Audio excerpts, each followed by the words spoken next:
Hey guys, Jacob with Jacob Comics.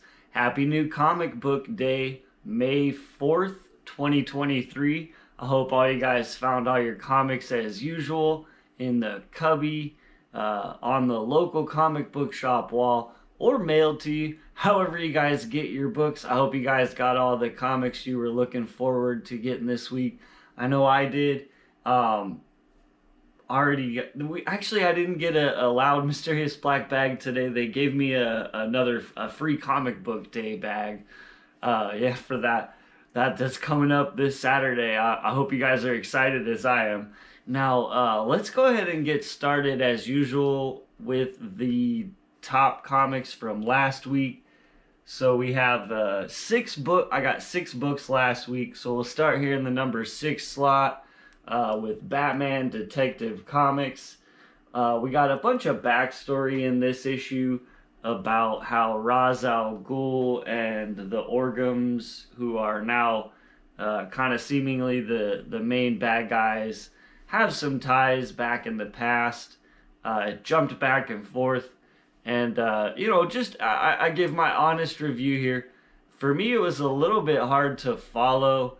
I'm not sure I fully understand exactly what's going on or what the ties to it was a little bit complicated what the ties were. Long story short, Ra's al Ghul has like a death vendetta against the Orgums, and Talia is also because of the way that their family works, she's kind of taken on this death vendetta as well, and so they don't like each other. Long story short, that's what I got from it. I'm not sure that I was really hyped for this Ram V run, and it's kind of let me down, to be honest. In the number 5 slot, just a really strange book. It's been super interesting, kind of a really dark take.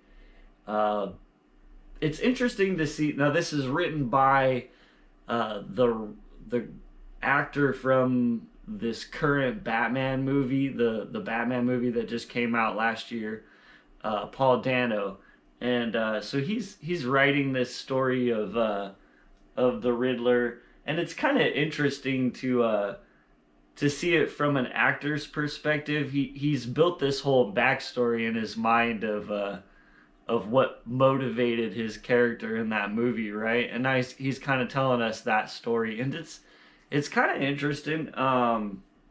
I've been enjoying it, and the artwork is it's something like you wouldn't see in a Marvel or DC book usually, and it's just kind of that offbeat book that I've been picking up and enjoying. And so next up, number 4, we have Deadpool number 6. This one's actually super fun. I'm really enjoying this run. He's going out with this girl here who's on the front cover, and she's a mutant, and it's been kind of a fun story. He's got this pet now. It's just a comic that makes me smile every time I read it, right? And so because of that, I put it at number 4. It's fun, and I keep picking it up. Can pick up the next issue. It's a fun ongoing run. As I've noted before, it's written in kind of the style of Ryan Reynolds' Deadpool, and so if you like the movies, I think you'll enjoy the comic. And then next up, we have the last issue. So we have a couple last issues here. Last issue of the miniseries for Mary Jane and Black Cat, and I really enjoyed this one. The wrap up for it was super interesting. I'm actually kind of like curious about more. I want more information about Mary Jane's life in Limbo or wherever they were, right? And how long they spent there. These seem to be like her actual kids, if you're putting the pieces together from Amazing Spider-Man and from this Mary Jane Black Cat run. And for whatever reason, I'm kind of dying to know more about what happened, and you know, who her husband, her new husband is. Uh, he seems to be a pretty kind of like a superhero kind of a guy, at least a detective. Well, I want to know more. They have me curious. It says to continue reading in Amazing Spider-Man, to follow the further adventures of Mary Jane and Black Cat. So hopefully the fan the sales on that were good, and maybe we'll get another little run of that and more story. Because I enjoyed it. Next up, we have the last issue of Hulk. Obviously, it's Hulk, so he's rebooting soon with a new Incredible Hulk #1, with a new writing team and art. But Otley was left with the incredible task of wrapping this story up. And to be honest, I kind of think he did a pretty good job. I put it in the #2 slot. I really actually enjoyed this issue and where it left our main protagonist, Bruce Banner. And it has me excited to read further adventures, and to know that Titan's still there looming somewhere. And he's a bad guy that's not going away. They have defeated him for now. I won't say how, but it was a really fun read, and a fun run. It's going to be kind of sad to see it go. I've had a blast with Otley's art. His storytelling has been pretty good too. I maybe his storytelling's been good enough that he gets some writing duties, or writes and draws some of his own stuff. I'd be curious to see that. And then #1, guys, believe it or not, Green Arrow #1. I actually really enjoyed this issue. It kind of felt like the old Green Arrow TV show, if I'm being very honest, which is one of the things that really got me as like a longtime fan, or has turned me into a fan of this character. And we've got I don't want to spoil too much about what's going on, but let's say that the writing structure of the story, how we kind of start at the end, and then have that person's telling the story, but telling you how he got there from the beginning, was kind of interesting. I liked that style, and gave us a narrator who, it's Green Arrow narrating his own story. And so that was it. The writing choice there is what really, I think, landed it at #1 for me. It had me intrigued. I want to know how he ends up in the predicament that he's in, and so I'm on board for him telling this story. I'm assuming it's going to probably take the whole 6 issues. Pumped too. One of the reasons I got it was I was hoping maybe it would get extended, or possibly even turned it into its own solo title. Is they already extended it to 12 issues. So if you guys like Green Arrow, maybe go grab a issue, support the books, so that it can get its own solo run. Let's go ahead and get dived into the books that I got this week. As always, if you guys watch this far into the video, like, comment, and subscribe. Helps the YouTube algorithm share me out to more people who enjoy comic book content. So if you saw on the thumbnail, let's start with the Funko Pop. He's been sitting there the whole time. So I picked this up this week. It's a Spider-Man Across the SpiderVerse Spider-Man 2099 Funko Pop. And I'm pumped. It's, I think, the third ever, possibly, as far as my knowledge on Funko Pops, I think it's the third ever Spider-Man 2099 that's been done. I think he's kind of in this cool pose, like he's the man too. And so he's different than the other Spider-Man that I have. And so yeah, I guess I just had to grab him. I'm still kind of on the hunt. If anyone knows if they made a Spider-Man 2099 Marvel Legends uh, for this Spider-Man Across the Spider-Verse movie, I'd kind of be curious to know if there's one that's been made. I've been checking the stores. Not sure. Just something I'd like to add to my Miguel O'Hara collection. And on that note, we actually had the first issue of a mini series that's going to be coming out over the next few weeks. I think they at least initially they were saying one's going to be coming out every week, a 5-issue mini series. So I think over the next 5 weeks, I am pumped. You guys know he's my favorite character. And this one's called Dark Genesis. I believe they're saying too this one's the first appearance of Carnage 2099.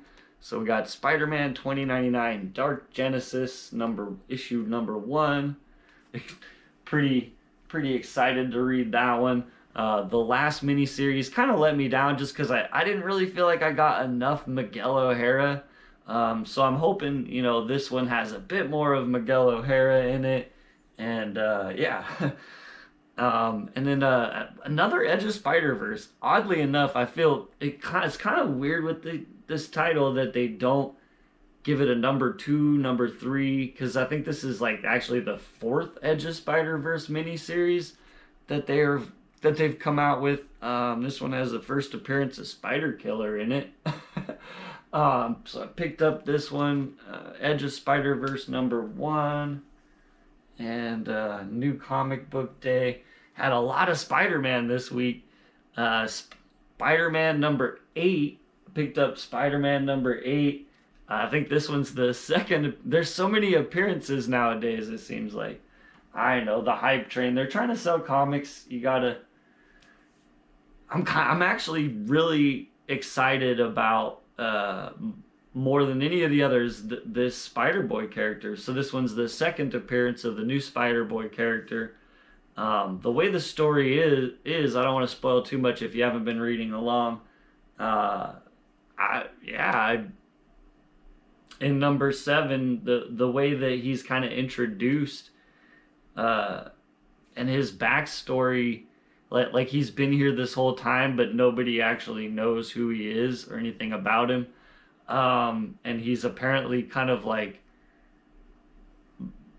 Robin to Spider-Man, like how if Spider-Man was Batman, Batman has Robin, but Spider-Man doesn't have anyone like that. And I think the way they kind of framed it was that Spider-Boy was sort of the Robin to Spider-Man, and how could he have forgotten all the adventures that we'd been on together? And so I think that's what really has me interested. Like, wait a minute, Spider-Man with his own Robin sidekick? That could be interesting. And yeah, so we'll see how it plays out, right? I have high hopes. I really do with Dan Slott writing it. I really do have pretty high hopes for it. Next up, I got Immortal XMen number 11. I am just a big X-Men fan, and so I picking up any of the ongoing X-Men titles. X-Men's kind of been hit or miss recently. The X-Men main title's been pretty good, and these side ones have been reasonably good. Unfortunately, I feel like X-Men keeps getting cut off all the time with a lot of these events that they do, which they stop the main story and then they go into the event. And so that's been a little bit frustrating with X-Men. I would like maybe a little bit more just consistency, like have a run go for 7 issues and tell a story, complete an arc in order without it getting cut with 2 or 3 different separate issues that are part of this crossover. So that's just, I don't know. It doesn't review consistently high, except maybe just that solo X-Men title, the main title that's written by Duggan. And I, of course, had to get it. Batman 900 or issue 135, whichever you feel like calling it. Picked that up.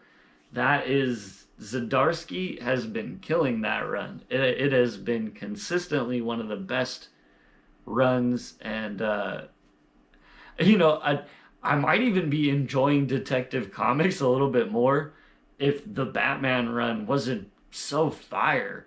But it's just such a consistently good read that it's sort of making the other Batman be, you know, I'm like, oh, why can't you be as good as the other Batman title that's going on at the same time concurrently? But you know, such is life. At least we have a great Batman title to be reading right now, and maybe looking back later, we'll have some appreciation for Ram V's Detective Comics run, which is definitely being overshadowed by this super awesome run, which I think this is another arc wrapping up here. We'll see. It's quite a thick book. I'm looking forward to reading it as usual. I hope you guys are looking forward to reading all of your books from New Comic Book Day this week as much as I am. As always, if you'll watch this far into the video, like this kind of content, like, comment, and subscribe. We'll see you guys next time, and have a great day.